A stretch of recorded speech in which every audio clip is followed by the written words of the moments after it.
なので師匠や私は結晶化したまま食べています。こんにちは、週末予報チャンネルのまゆです。ニホンミツバチを飼育していても蜂蜜についてはあまり知らないという方も多いのではないでしょうか。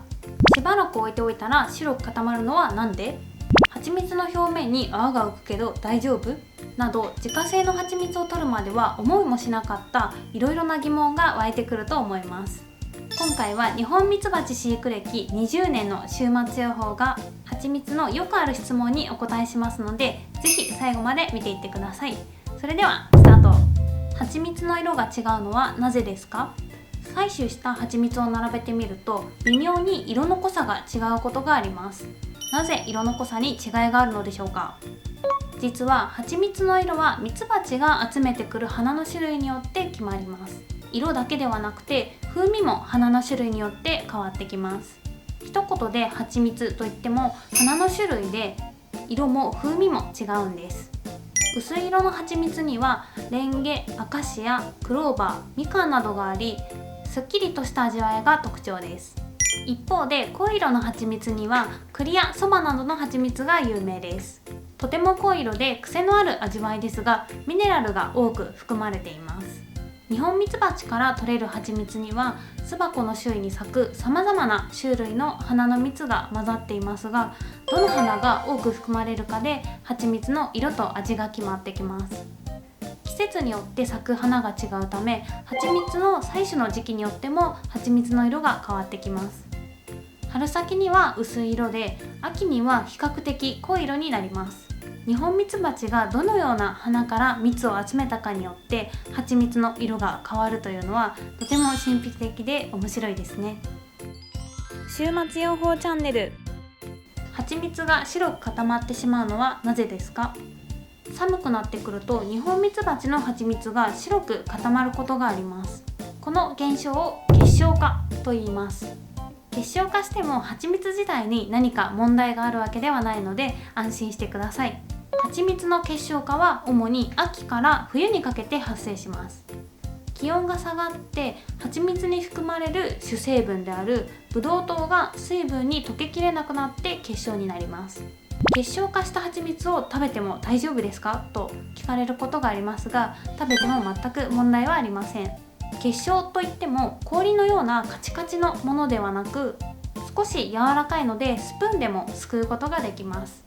結晶化した蜂蜜は時間をかけてゆっくり湯煎すれば栄養素を壊さずに元の蜂蜜に戻りますが、またすぐに結晶化してしまうことも多いです。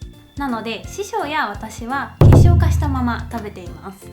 トーストに塗るときは蜂蜜が垂れないので結晶化している方が使いやすいですし、シャリシャリとした食感がとってもいいですよ。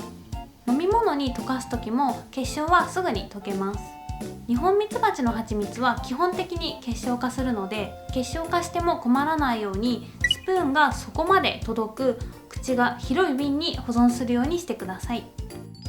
週末予報チャンネル。蜂蜜の結晶のしやすさに違いがあるのはなぜですか？